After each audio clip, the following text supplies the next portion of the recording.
The bank kind of laid a challenge down to us because we were talking about how to become different, right? And they're like, hey, if you guys figure out how to be price makers, not price takers.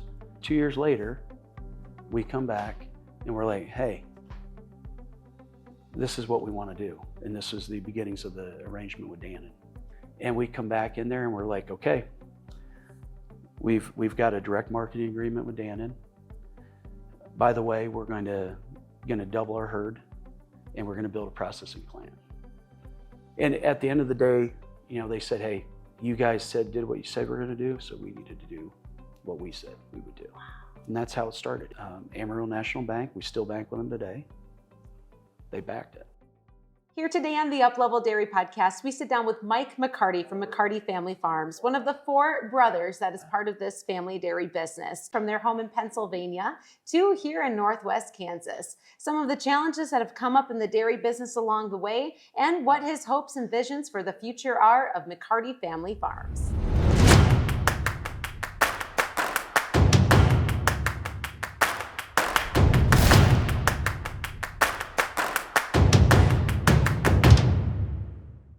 This episode is brought to you by Milc Group.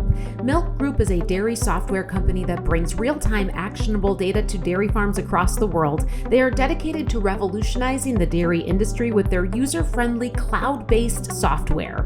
One by Milc Group is the all-in-one app that brings together all important aspects of your dairy in one place. With products such as feed and animal management software, people training, dairy facility monitoring, and scale management, Milc Group is committed to providing producers with tools they need to succeed. How old were you when you came out here? 27. 27. Yeah, 25 long years ago. Yeah, oh my gosh. So so you were in Pennsylvania for a long time then. You know, for most of your younger years. Yeah, I mean, that was home. That's where we grew up. Went to high school there, college in Pennsylvania, and then we had the opportunity to move here in my late 20s. Yeah, were you a dairyman right out of college? I worked on our family farm for about 6 months, and then I went and worked at a local meat processing plant. Tried to learn a different skill set, and you know, I knew I needed a different skill set with what we were going to do out here, and then just the dynamics of the dairy industry changed a lot, and for us to survive, be sustainable, I don't know, have another generation, we just needed to make some decisions. And you know, the year we moved, we were a century farm, so we actually were there 100 years when we moved, but we weren't going to last another 20. As a kid growing up, we played sports, we fed calves, we shoveled mangers, you know, we'd go up in the mountain, and you know, it's just a pretty diverse way to grow up, and I wouldn't change it for anything. Did we do a lot of physical work? Yeah, that's what it was 25 years ago, in that type of operation. And we grew up busy, we stayed busy, and it kind of follows through now. We stay busy. Yeah, that's it. It's just the way you were raised. Yeah, absolutely. What was your least favorite job when you guys were growing up on the farm? Least favorite job? I don't know. You know, I don't know if anything really stuck out. You know, 5 o'clock in the morning throwing out wet mangers. About 1,000 foot of manger. That there's better things to do than that first thing in the morning. But you know, I can see why the boys got that job, right? It's all about pecking order. So at some point you got to graduate from that and delegate it out to the younger brothers. You just left for college and then it transferred. So, okay, so you had to move to get out. Yeah, you just had to leave. Yeah. Yes. So. Oh yeah. So you guys had about how many cows when you were a kid back there? We milked 150 cows. At one point, we milked a couple satellite farms. You know, 40 and 80. I mean, we got up maybe around 300, 320. And spread out, and it was just such a battle there logistically with feed and putting up feed, and we spent too much time moving, and it just wasn't very efficient. So when we left in '99, we sold about 200 cows. Oh, okay. So at what part do you remember the conversation starting to come up about relocating from Pennsylvania to here? Kansas? Basically, when I graduated college, came back, and Dad's like, hey, you grow up going, hey, I'm not going to do that, or I really don't want to come back and do this. I didn't have any plans of coming back. And then you go through high school and then college, and you appreciate things. You have a different perspective. So then, like, hey, I want to come back. Clay's like, hey, I want to come back. And, we were fresh out of college, so it was that was probably 95, 96. And Dad's like, hey, we've got to make some decisions here. One option would have been to stay there, try to grow, which didn't make sense. The other one would have been to stay there and diversify into recreational, non-ag. None of us had a passion for that. Mm. And then really, there was a third option, was relocate. And then there wasn't ultimately a fourth option, where Mom and Dad just finished it out and we did our own thing. So we chose three. There's some articles at that point about Kansas and Texas and Nebraska wanting dairies. So actually, our farm accountant, his son was working on a dairy in Kansas, one of a fairly decent sized dairy, and he's like, hey, you ought to go out and look, check it out. So that was kind of the first bug in her ear, and we made our first trip out. And at that point in the mid 90s, late 90s, there's a group in Kansas called CREDA, Kansas Rural Economic Development Alliance. And they were trying to promote dairies in every county and trying to grow and bring more to rural Kansas. And they're the ones that helped us to initially network, and then working through people at K-State. That was kind of how it started. And we probably looked for about 3 years, maybe 4 years. And then at the end of it, we decided on Kansas. Dad decided on Kansas, and then we had to decide where in Kansas. And it came down to a couple of choices at the end, and it was a democracy. We voted 4 votes to 1. Dad lost, and we ended up here. Okay. And that's really how it went. And at the end of the day, it was going to be our long-term choice, and so that's how we turned up here. And we, got with the right bank to believe in us. Just some things fell in place, and we did it. So we started with 700 cows milking April Fool's Day of 2000. This was a bare site when we started. The house was here, and we had part of the shop that's here now was here, and that was it. Wow. So we built from the ground up, and we started with a double 12 parlor and 700 cows, and that's what we started with. It's just good people. That was one of the things when we were out here in the mid 90s looking, and Pennsylvania at that time, it was in a rapid decline in the dairy industry and ag in general. Mm-hmm. Out here, ag is king. So you're shifting from one area where it's just not key to an area where it's everything. So for us, that shift really motivated you. We come out here and they're like, well, how many cows are you going to end up with? Oh, a couple thousand. We're like, that's it? I mean, you've got feed yards down the road that have 50, 60,000 head. Wow. So you've got cow-calf herds that are 1,000 head, or, it's big ag country, and you kind of blend in and you go. So when you compare and contrast the mentality around farming and agriculture from where you came from in Pennsylvania, where you knew you would tap out at a certain point with a few hundred cows, then you come out here and the conversations and the mindset around scale were so different. And it's just how the topography is, right? It's quarter sections. You roll in, I'm going to farm a 160-acre quarter. Well, when we left Pennsylvania, we farmed a little bit over 1,000 acres, and it was 130 fields or strips. So just trying to move and fighting topography, and then at the end of the day, equipment size, right? We couldn't size equipment up because you couldn't move it down the roads. Mm-hmm. So out here, everything is just scaled to size. Instead of all those hidden time drains, we could just focus on dairying. And we're making a shift from where we milked, we farmed, you did it all. Yeah. And here we were making the shift, like, we're just going to milk. and we are going to buy feed from our neighbors. And it was really a big change in philosophy for us. Was it hard for your family to mentally shift from being dairy farmers to being dairy men? I don't think it was that hard. It was different, and you're like, well, what else do I have to do, right? Well, I don't have to milk the cows and go out to the field, right? No, I guess we're done, right? And so yeah, it was a shift in lifestyle a little bit, but then at the end of the day, it gives you more time to focus on growing the herd and opportunity there, and it wasn't taking us away from the dairy focus. So you learned to embrace what that could offer by specializing versus spreading yourselves out doing different things, as a lot of that dairy farming culture that's in a lot of us, where you do multiple things. You milk, as you said, then you're out in the field, you're doing all the stuff. So you're able to really hone in on that focus. And so over the years, eventually, all four of you brothers came back here with mom and dad. And when you look at the four of you boys, how would you describe everyone's individual strengths?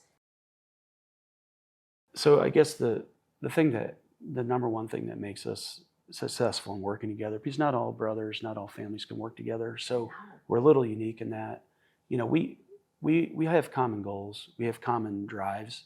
We may disagree a little bit on how to get there, but we always come together at the end. It's kind of a weird way of doing it. We talk through things and it kind of happens, but we all complement each other pretty well. You take Ken, he's the youngest, so he's a sustainability guy, he's a genomics guy. I wouldn't say we're from different generations, but he's 10 years younger than me, so a little different than me. Clay and I are like the old school guys, and that's what we do, right? Work with people, work with cows, work with systems.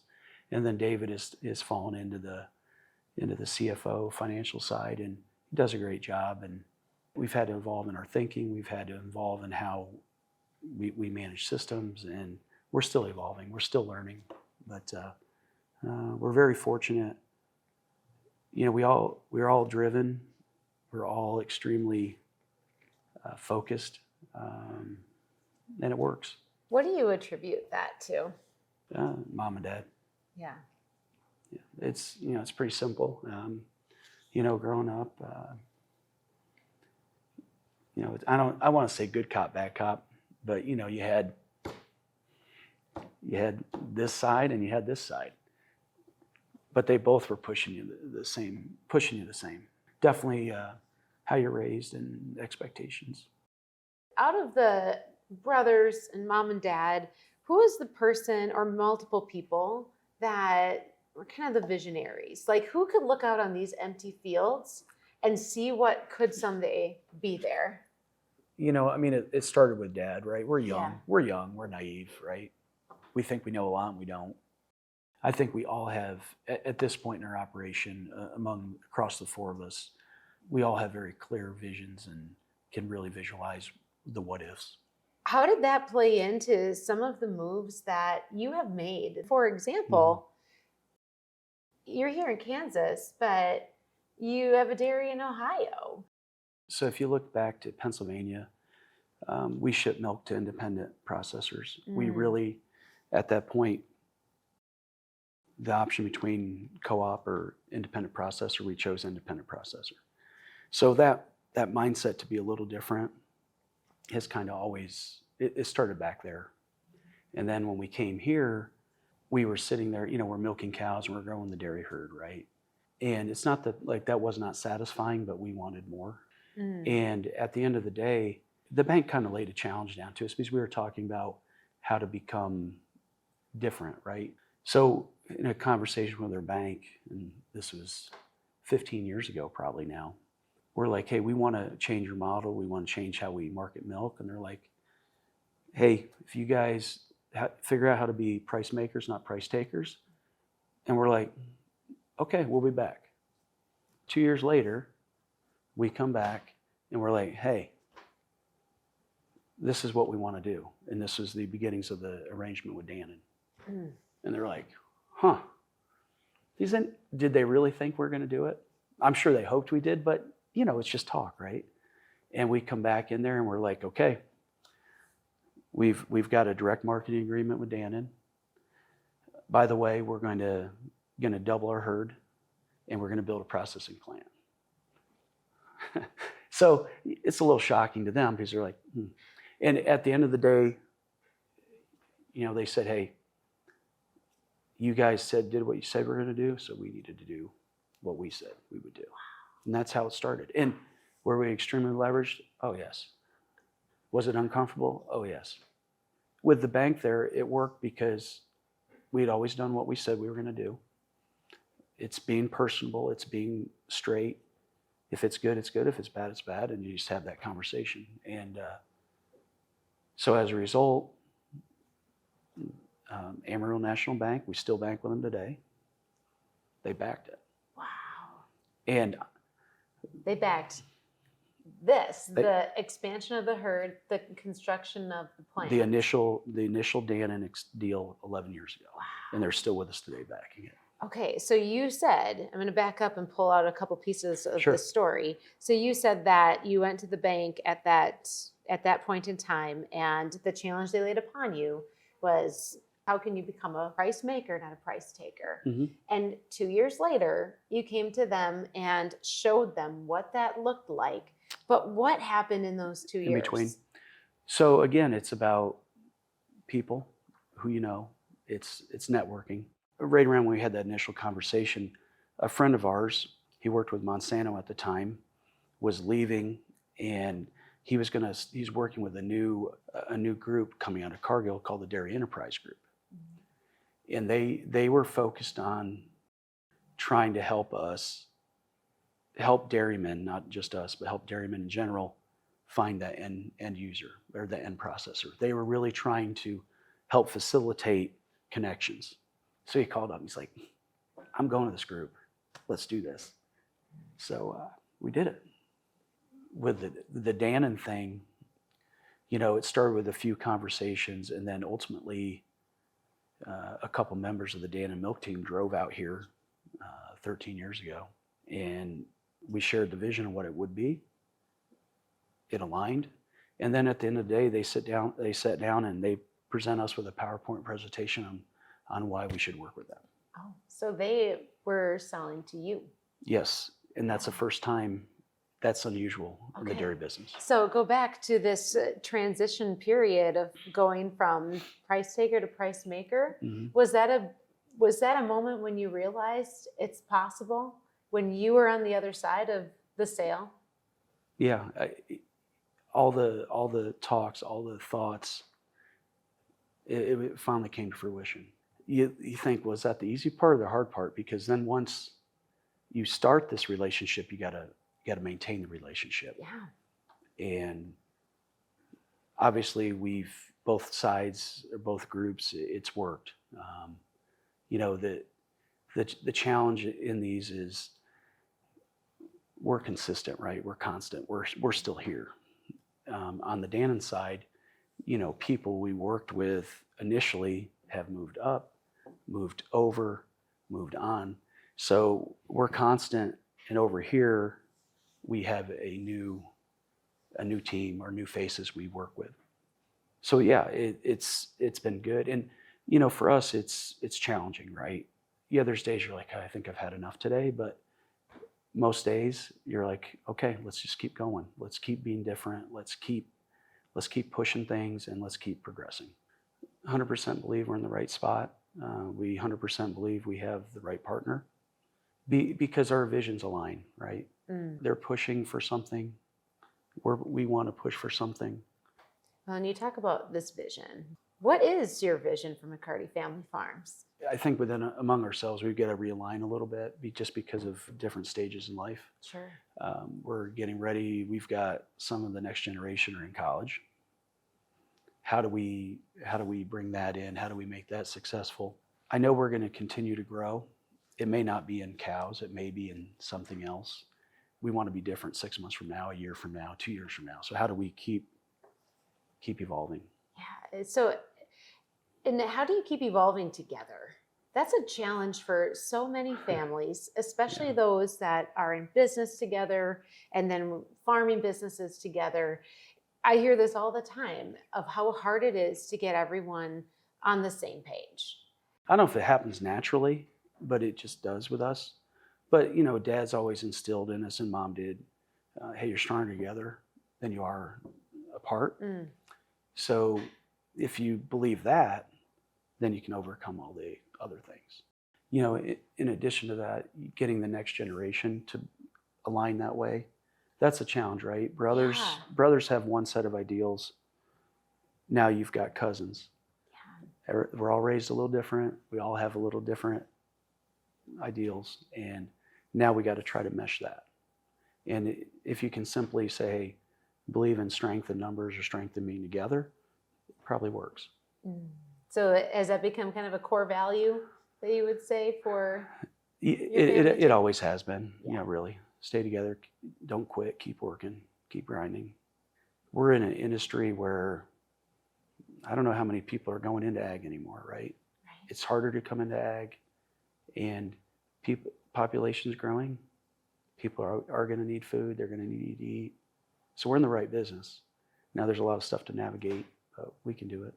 So, when you think about the future, and you mentioned the next generation that will be coming in from the four of you and your children, what's it going to take for there to be a future for those 11, correct? 11 potential next generation McCartys to be able to be a part of McCarty Family Farms? I think that's a good question. I think there's a couple things that go into that. One is just overall vision, direction, organization, and support. They're young. They're going to be young. They're going to have to earn their way, prove their way. It's about, do you have the grit? Do you have the desire? Do you have the hunger to do something? How do you make those kids want that? Or how do we make them hungry? How do we do that? Because if they're not, it's not going to work, and the relationship in that next generation won't align, right? And for you, when you walk out of the house and get to the dairy every day, what's the most rewarding thing? It's beyond personal success or personal, whatever you want to call it. We've got people that have been with us since the day we've opened 25 years ago. Yeah. So you get to see their kids grow up, have families, be successful. And then we've seen you take guys that have started with us that were 20-year-old kid, and they've grown, they've evolved, they've advanced. To me, that's the most satisfying thing, is to watch that. So what I've noticed in the times that I've gotten to meet you, which first would have been a few years ago out at MVP, right, and being here today, is there's not a lot of room for complacency or sitting still. So you just finished up in the last year, 2 years, this site in Rexford. Just opened up the Judy McCarty Dairy Learning Center. What's next? What's next? Just in a plant expansion, I forgot to mention that as well, plant expansion. What's next? What's next? I think you're going to continue to see the plant evolve, the process evolve. I think you'll see we'll produce more products out of the plant, more value add. We'll segregate more. That's probably one. Two, we're really focused on trying to, when we work with our forage growers out here, we want to buy crop rotations from them. Like I don't want to just buy corn from you. I want to buy corn, soybeans. I want to buy various products. So how do I work with the grower down the road and become a bigger part of your business? So we're going to add a soybean roaster here in about a year. If we can source more locally, do more locally, support the local economy, that's what we want to do. And good for you, and good for them, and good for the community. Hopefully, yeah. Yeah.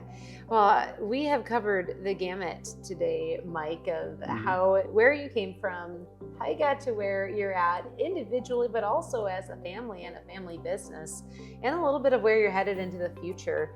And so I'm curious for you, are there any, any kind of just guiding principles that you have for yourself? Like maybe a favorite quote or phrase that is your mantra that just drives you in what you do. Everybody laughs at me because I always say it is what it is. So that I don't know that I don't even know what that means half the time, but it is what it is. And I guess, hey, if it's broken, let's fix it. If we can do better, let's do better. And I, for me, it's just let's come in every day and let's be a little better than yesterday.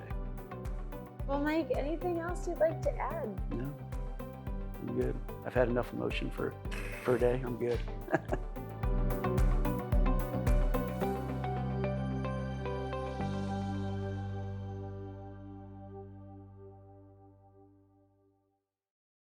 We were with another system for a lot of years, but the transition went smoothly. The programs they're easy to use. It's great. I'll pull up the apps, it's on my phone. I can sit here and go, okay, feed times at location 3. I mean, for me, I can get a handle on inventories, I can get a handle on timing. It's right here. And for me, that's huge. I think we're getting consistent data.